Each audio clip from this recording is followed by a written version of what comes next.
that I'm going to sign a joint resolution and a proclamation designating July 17th, 1981, National POW MIA Recognition Day. The brave men and women who fought for our country should all know that America does remember and is grateful and will always be proud of their courage and honor on the battlefield.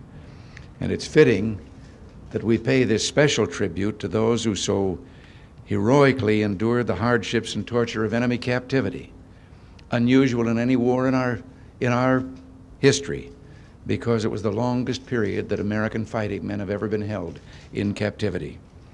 Just the thought of the terrible pain that they suffered and endured should be seared in our memories forever. And let us remember, too, that 6 years after American involvement in Vietnam in the war, we still don't have a full accounting of our missing servicemen from that conflict, an accounting that was guaranteed in the Paris Peace Accords that brought the fighting there to an end, an agreement which has been violated. Recently, there have been reports that Americans are still being held captive in Indochina. None of these reports, I'm sorry to say, has been verified, but the world should know that this administration continues to attach the highest priority to the problem of those missing in action. We intend to seek the fullest possible account from the governments involved. And I'm grateful that we have with us here today one of America's outstanding heroes from the Vietnam War, one of the former prisoners of war, and now the senator from Alabama, Jeremiah Denton, accompanied by his lovely wife, Jane. July 17th, it is just 16 years, or that will be, to the day that he was shot down over Southeast Asia. Now, lest someone think that there's a little confusion there, he was shot down on July 18th, 1965. But when it was the 18th there, on this side of the date line, it was the 17th.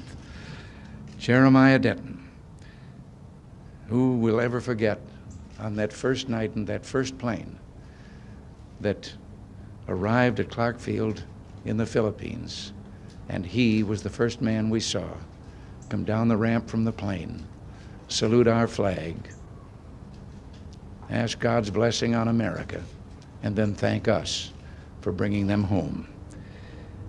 They're joined here by leaders of the House and Senate, many of their colleagues, the Cap Hollenbeck and Bob Dornan, John LeBatouille and Bill Herndon and John Paul Hammerschmidt and Tom Lantos from the House, and Senator Dennis D. Concini and Bob Dole, along with Senator Jeremiah Denton.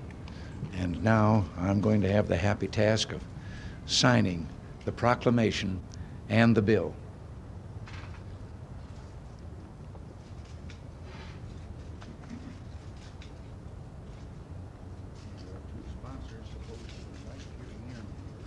Right here, Mr. President.